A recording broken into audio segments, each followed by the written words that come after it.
Hey guys, and welcome to Story Time again. Gryphon with you here. I'm gonna keep you company. I'm gonna talk about things. I'm gonna talk about all kinds of things. I'm here with our hyena Razzle, who has crash landed on this planet. And boy is he in trouble. Oh my gosh, look at this. But we're in a lot less trouble today because we have the materials to start building a base. And we got the equipment to do it too, so the question really is just to find a good spot to build a base. And I don't want to build it over there because no. For now, we're going to build a base over here where we can find plenty of food and materials that we need for stuff. So I'm going to look around here and we're going to see if there's any kind of cool place to build. Not too far away from our thing here.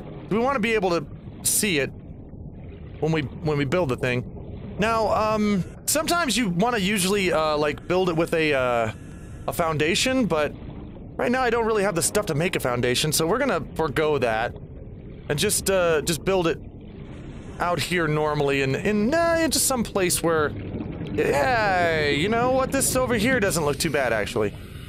This over here, I kind of like this area. It's deep enough, and there's enough space where we can do all kinds of stuff with it. So yeah, what do you say about here? Wait, maybe over here. Yeah, I like this. No, get away from me. Get away from me. Maybe I don't like this. Maybe I don't like this at all. Get away from me. Well, it kind of looks like a cool place, but if stalkers are going to be floating around there, then no, I don't want it. What's in here? Is there anything in here? Is this? It's a piece of sea glide. We definitely need that. All right. Oh, my inventory's full. What do you mean? Wait, do I have the plans for a sea glide? I thought I didn't. Let me look. Let me see here. Can I build a sea glide at all? I can build a sea glide, I just need the stuff to do it. Well, damn. Okay, first thing though, before we do that, we've got to start on a base. Then I'm gonna build a sea glide. Let's see here. Yeah, over here we go. We're gonna put our base over right about here, somewhere around in here. There we go. This way. Here we go. I like this. I like this spot. I like it a lot. Oh, and that goes off into there. Yep, I like it. Okay. We're going to build a multi-purpose room to start out with. Whoa, hello. There we are. You know, maybe that's not the best place in the world because I want to be able to expand it. So how about here? But right here. Right? Boom. There's our room. Okay, that's the beginning of our base, guys. It may be prudent to separate work and leisure spaces to maximize productivity. Yeah. Thank you. Thank you so very much for the tip. Okay, we're gonna put a hatch. I'll put your hatch on it right about here. Okay. Now we can get in, but there's no electricity in there. So before we try that, I'm gonna see if I have the stuff to be able to build a solar panel. No, not a scan. Okay, we're gonna build a solar panel here. Do we have the stuff? We need 2 more titaniums. Luckily, titaniums are not hard to find. In fact, I've got some up here in our life preserver. Come here. Give me you and you. There we go. Okay. Make ourselves some titanium. There we are. Bonk. More of it. Luckily, titanium is easy to get. Okay. Now we can go out here. Oh, it's starting to get dark. Ooh, look at that. It's just sitting there. It's what, you know, pretty soon though, we're gonna light this thing up. It's gonna look nice. It's gonna be a nice little place to live. Eventually. Eventually. No. There we go. I'm discombobulated here. Okay. We're gonna put ourselves a couple of solar panels on here. One there. And we're gonna put one over here if we have the material. And we do. Okay. Maybe we do. I don't know. It might actually stop us before it's done. We'll find out. Alright, we got them both done. Now, that's not gonna do anything yet because we don't... the sun's not out. But, let's go in. Warning, emergency power only. Oxygen production offline. So we don't have any oxygen, so we can't stay in here for a long period of time. So we're gonna go back out here. Next thing we're gonna need to make are the lockers. That's the whole point of this thing, is we gotta make lockers, put them all up over that place, and that's gonna be our storage room, and we're gonna be able to actually get all kinds of stuff and then store it in there, and then we won't have to worry about storage space anymore. So while I am out here looking for bladderfish so I can get more water, I have a story to tell you guys, and I'm surprised that I don't think I've told this story before. And if not, that's a mistake. I should have, because this was something that was very, traumatic part of my life, for a little while. I mean, luckily, you know, everybody was okay. Well, at least, we were all okay. Not everybody was okay. One day, my brother used to have terrible allergies when he was little. I mean, you could mow the lawn. He didn't even have to go outside. Oh, I have a radio message. You could mow the lawn, and just mowing the lawn, he inside the house, he would swell up like a balloon. His eyes would get all red, and he always had problems with allergies. He couldn't, if he went outside and like ran through a field or something, there'd be some weed or some flower or something out there that he'd just brush against, and he'd just get, instantly he'd get hives. So, the doctors convinced him finally that he should get allergy shots, a series of allergy shots, and he could get a few allergy shots, like at the beginning of the year, and at that point, he wouldn't have to worry about allergies for the rest of the year. So, we decided, okay, that's a good idea. At the time, we lived in Oklahoma. We lived in a small town in Oklahoma, a little place, and the nearest hospital to us that could do these shots was in a little town called Grove, Oklahoma. Now, it wasn't terribly far away from us. It was about 30-40-minute drive, and there were no major roads to it. Remember, these are small towns, so there's no major interstates going from, you know, Miami, Oklahoma to Grove, Oklahoma. There's just, all you can find is, you know, just highways. Ah, power's restored. Let's see what's on the radio. Okay, what do we got? Flight Pod 6. I have a passenger on board. Coordinates attached. We've landed a kilometer from the crash site, but there's radiation in between us and the rendezvous. Request immediate assistance. 6 out. Well... Signal coordinates corrupted. Approximate transmission origin recorded to data bank. Oh, good. Thank you for recording it to the data bank. I think... Yeah, that's it. Oh, wait, there's 3. You know, did we already go and look at 3? I can't remember if we looked at 3 or not. We may have. I don't remember. Maybe that's why I turned it off. Yeah, that's probably why I have the Sea Glide. Never mind. Okay, so 6 somewhere recorded to data bank, and I don't know where, but I'll look for it. I'll look for it again. I'll look for it soon. We'll find that place. Anyway, yeah, so we are on the way to Grove, Oklahoma to get my brother his shots. Now, I don't really remember why I decided to go that day. Also, my sister decided to go that day. We both decided to go. I guess we were just, oops, hang on. We were just, I guess, wanting to get out of the house or something. So we both decided to go, just to go to Grove and get out of the house and go and with my brother to get his allergy shots. So we're driving, and it's a road that we've driven many times before because we've taken him to the same hospital for the same reason many times. And plenty of water for me, how about that? And I got plenty of peepers too. So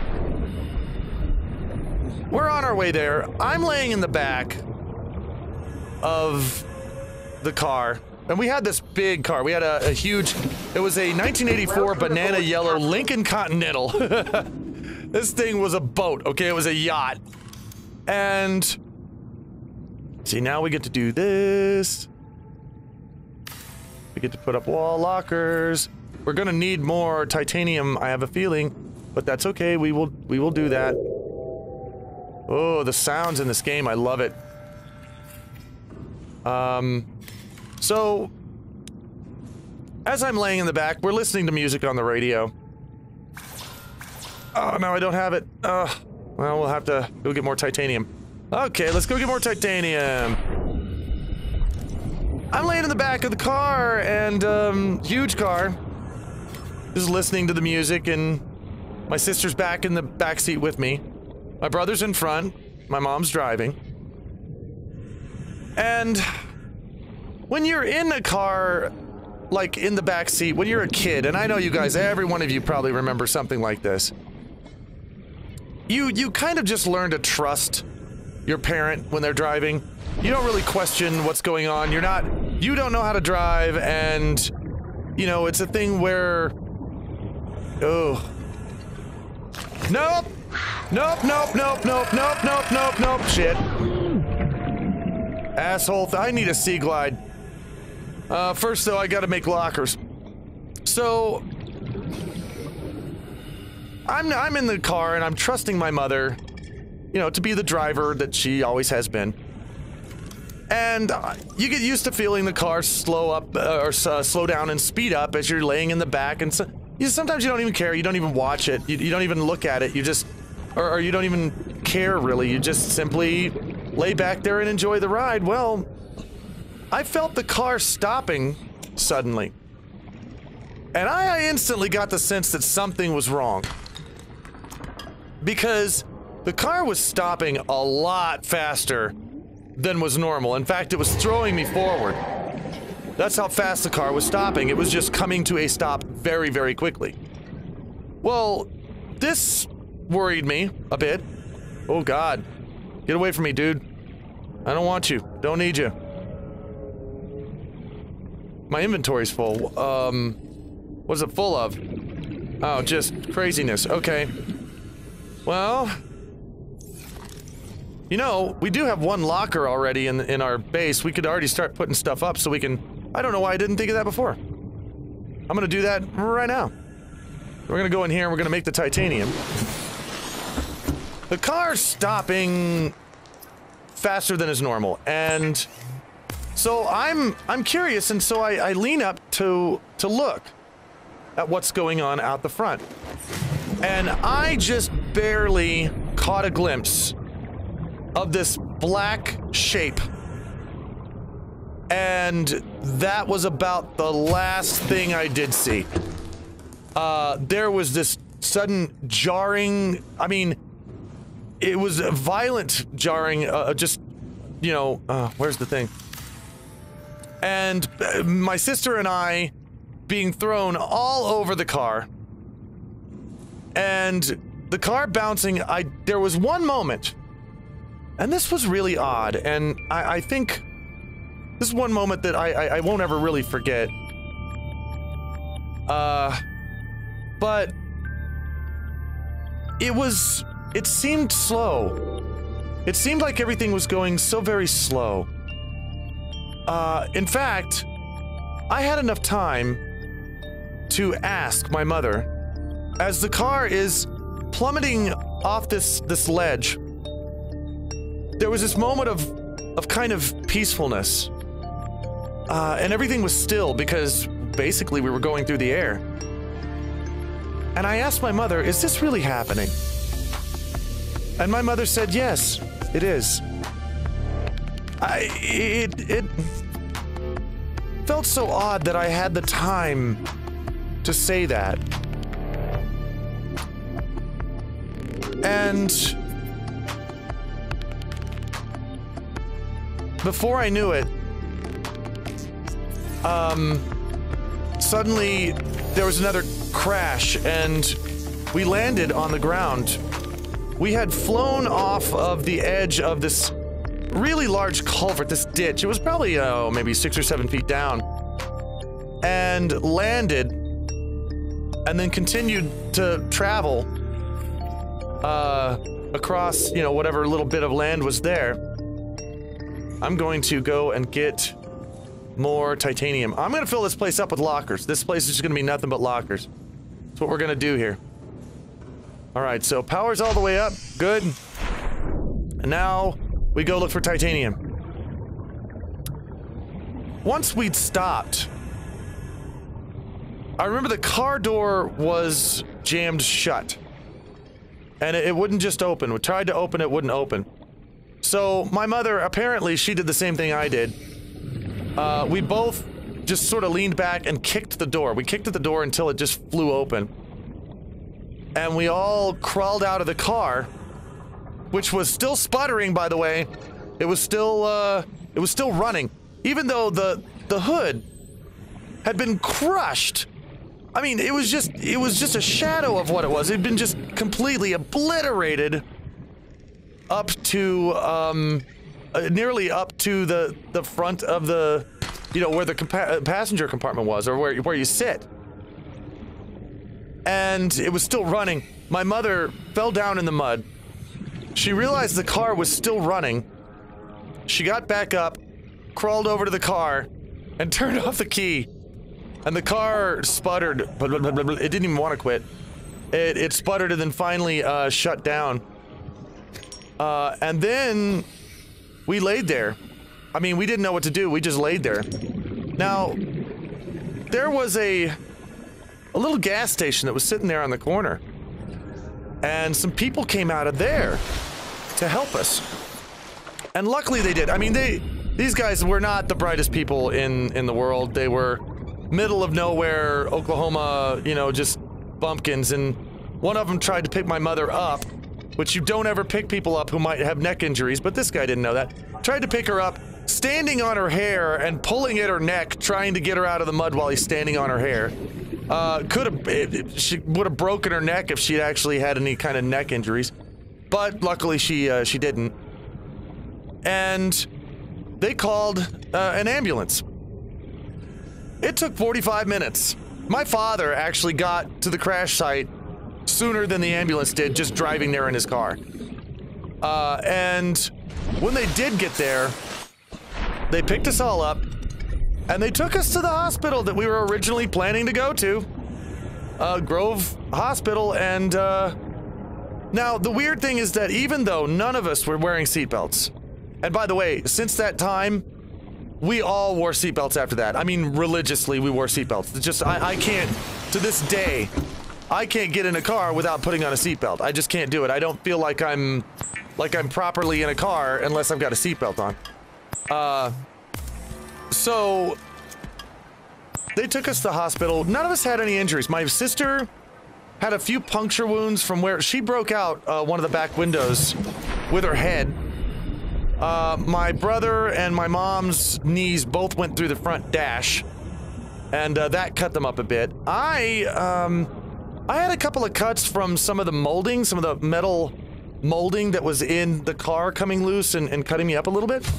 Outside of that, we didn't have any severe injuries. Now, the other guy, apparently what happened there, we'd hit a Trans Am. The Trans Am had pulled up to a side road, and he just sat there. My mom was going 55, she was doing the speed limit. But he just sat there at the side road as though he'd seen us. You know, you pull up, you know, all the time you see cars, and it's like they pull up and they stop and they wait for you. And you assume they've seen you. Well, he didn't see us. He was stopping there playing with his hair or doing some kind of stupid shit. He didn't see us at all. And he just ran right out in front of us. And that's what happened. That banana yellow Lincoln we had was such a boat that they couldn't even actually tow his car away. They had to put it on a flatbed because we'd practically split it in half. The opposite side of that car where we hit it was actually cracked open like a freaking egg. And, so it was definitely wrecked and totaled. Apparently, this guy had wrecked 2 other cars just within the last few months, and Mommy and Daddy had bought him another car. He kept wrecking them, and that kind of thing pisses me off because he could have actually really killed somebody. And Mommy and Daddy just keeps buying him cars. You know, at what point are they like, no, our kid is dangerous. He shouldn't be on the road. You know, maybe we should not give him another car, but they just kept doing it, and this last time he could have very well killed somebody. Luckily, though, he didn't. But I will tell you that experience changed my life in a lot of ways. The experience was interesting in that it made me realize how fast things can change. Seek fluid intake. Okay, fine. How fast, it made me realize how fast things can just suddenly change in life. They can go from being fine to instantly not being fine. They can also be really strange. It can almost seem surreal when you're actually going through it. It can almost seem like it's not really happening, even though it is. And I don't know, there's just sometimes some places in life, and this is something that I do wish more people would realize, because it seems to be a thing now that not a lot of people understand. Seaglide fragment, that's gonna be titanium for me. Something that a lot of people don't understand is that no matter what you do, no matter how careful you are, no matter how much you do or do not want, because want has nothing to do with it, certain things to happen and certain other things not to, there are going to be times in your life when something happens and you have absolutely no control over what's happening. No matter how much you don't want that, it's going to happen in life.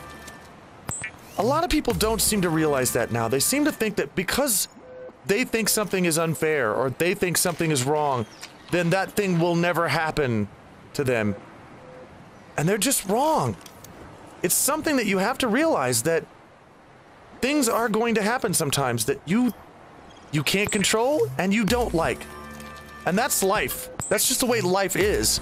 And I'm not wishing that upon people. I'm not saying that by my decree there will be things in life that upset you and that you can't control. That's just the way life is. That's just the fact of the matter, whether or not I like it or whether or not you like it. Let's see what's on the radio. High priority automated message from Aurora Live Pod 13 coordinates attached. Live Pod is carrying high priority passenger. Yoki Kassar. I said Kassar. Why do I have to record this anyway? Send immediate burial detail. Signal location uploaded to PDA. Oh dear, looks like we got another distress signal here. There it is. I'm gonna make that orange so we can differentiate that. And we gotta load more titanium. So I'm gonna go and I'm gonna put more lockers in this base here. I guess the message to this particular Welcome aboard, Captain. story time is just try not to be one of the people out there right now who think that just because you don't like something means that it'll never happen just because you don't like it. I don't harbor any will for those people, but they're going to find out. You know, if you're one of the people that think that just because you don't think it's fair, and just because you want to have control over your life and every aspect of it, and you don't want bad things to happen to you, because nobody does, never think that just because that's what you want, that that's what you're gonna get. Because it's not. And the more you wind up in that mindset, the more a shock and a surprise it's going to be to you. The more traumatic it's going to be to you when that thing does happen. And it will. It's going to happen. You may have a house fire. You may a tornado may come after you one day. You could get mugged. You could get stabbed. There's plenty of things in this world that can happen to you that you just can't control. And instead of, you know, thinking that it's just not fair that those things happen and therefore they shouldn't, it's better to be prepared for them. Be prepared for the unexpected, for times when something is going to happen that you don't want to happen, that you can't control. That's all you can really do, is to be as prepared as you can. I guess that's really what I wanted to tell you guys today, is just, you know, be prepared for in life for when things happen that you don't want, because it's going to happen. But I didn't want this to be, I didn't want this to end on a downer, because the story had a happy ending. Nobody was hurt, and I got a big life lesson out of that I will never forget, and have never forgotten since then. And I'm glad for the lesson. Oh boy, that's a stalker, and this is a floating piece of thing, and I didn't mean to do that. Pardon me. I'm just gonna go through here, and I'm just gonna, yep, I'm gonna dodge you, dude. Yep, I got all your shit. I hope that you didn't need that, because now I got it. Haha. You still chasing me? Yeah, well, tough shit, because I'm gonna go up here and I'm gonna refine your stuff into something that I can use for lockers. Nah. I think Razzler Hyena here has a bit of an attitude, doesn't he? Anyway, you guys, that's gonna be my story for today and my hangout time with you for today. I believe it's Sunday, isn't it? Yeah, it's Sunday. So I hope you're having a really pleasant Sunday. I really do. Hope you guys are having a great day, that the weather is good, that you're happy, that you're safe, and that you're able to just live a good day today. I always hope that for you guys. So, until the next story time, guys, take care.